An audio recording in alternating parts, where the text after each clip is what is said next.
My beste sêding is altyd, wag, soek en sukkel is nie my middelnaam nie. Maar hoe werk dit nie? Want ek wag, soek en sukkel altyd. As jy meer as 'n uur wag vir iemand wat 'n afspraak met jou gehad het, weet jy, dit maak my bietjie negatief. Goed, my naam is Rihanna, ek is 55 jaar oud en ek is 'n maane aan my en ek bly in 'n klein dorpie.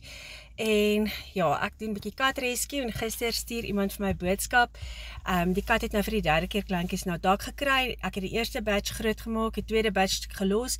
Nou is dit die derde batch, maar sy gaan nou vir die katte gif gee. Lang storie, ek haat manipulasie, ek haat dit as mense op my gevoel speel, ek haat dit, dit is vir my terrible, en ek voel baie keer, omdat ek 'n enkel ouer was, omdat ek nie 'n man het nie, vat mense advantage van my, en dit maak my woedend, want ek het 'n sterk geaardheid, en ek haat dit as mense my onderskat.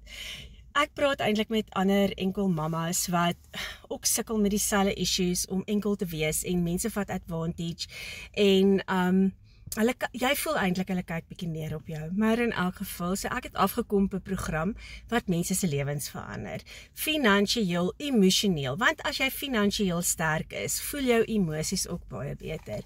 As jy meer wil weet wat ek doen om 'n ekstra inkomste te verdien en emosioneel baie sterk te wees, skryf vir my emosioneel in die comments en ek stuur vir jou al die inligting waarmee ek begin het om 'n sukses te maak van my lewe.